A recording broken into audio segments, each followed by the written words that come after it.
دنیا بھر میں جیو ایکسپریس نیوز کے ناظرین کو اپنے نیوز کاسٹر مجین حسین بلال کی طرف سے السلام علیکم. خبر شامل کریں گے ضلع جھنگ سے، جہاں حضرت مولانا معاویہ اعظم تارک کے قائم کردہ اور ان کی زیر سرپرستی تعلیمی منازل طے کر کے جھنگ کے صف اول کے تعلیمی اداروں میں شمار ہونے والے ادارے عمر بن خطاب ایجوکیشن سسٹم کے سالانہ پروگرام جلسہ تقسیم اسناد و دستار فضیلت برائے طلبہ حفظ قرآن کریم Iqbal hall municipal corporation Jhang میں بعد از نماز عشاء وقوع پذیر ہوا.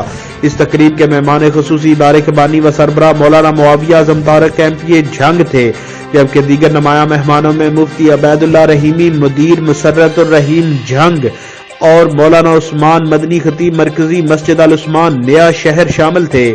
تعلیمی سال 2019 میں 8 طلباء نے حفظ قرآن کریم مکمل کرنے کی سعادت حاصل کی. تقریب میں ان طلباء کا اعزاز و اکرام کیا گیا اور انہیں انعامات و اعزازات سے نوازا گیا جن کی عصری علوم کا سالانہ پروگرام فروری 2020 میں انعقاد پذیر ہوگا.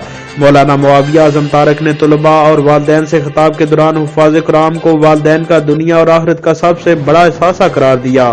آخر میں پرنسپل ادارہ محمد شراز معاویہ نے معزز مہمانوں اور والدین کا شکریہ ادا کیا.